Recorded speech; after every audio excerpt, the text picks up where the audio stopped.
Hello po, magandang tanghali.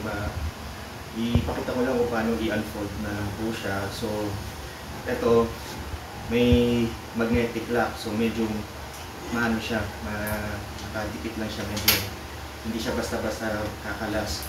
So, unang gagawin, medyo ano lang, ipapwersa na yan. Tapos, i-unfold nyo lang. Pagka-unfold nyo, lock nyo siya. Ito, taas nyo lang. Tapos ito, yung lock.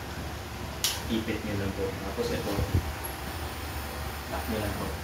Back. At yung upuan, taas nyo lang. Ang standard naman nito, para alam nyo kung gano'ng kataas ang kailangan.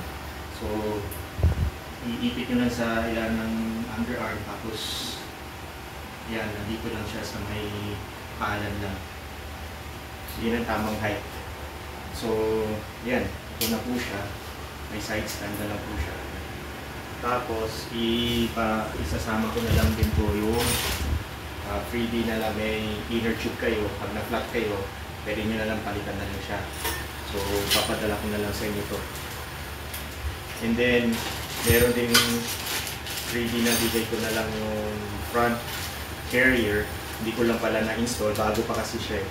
So, alloy din ito. Dito po yan nakalagay. So, gusto nyo na lang po i-install.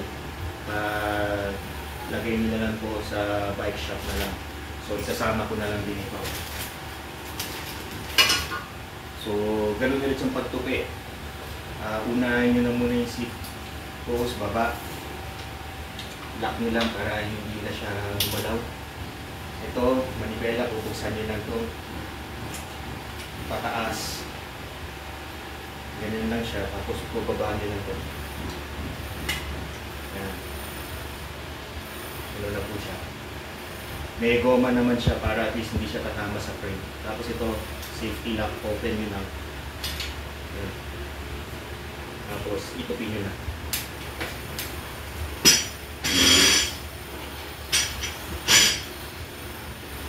May lock naman siya. Yan, nakasecure na siya. So, yun, halos lahat napalitan na po ito. Kasi yung mga napalitan niya dati, ito, halos sample lang siya kasi hindi na siya ito magnet.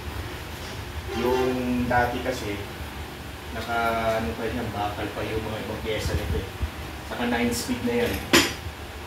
Yung iba 7 speed, so may additional ka na ng dalawang cambio. Malaking bagay yan. Tapos, ito, alloy na to eh. Pati yung pedal. Kasi yung dati, bakal pa. Okay? Pati yung pedal niyan, bakal pa. So, pinalitan ko na. Dami na palitan dito.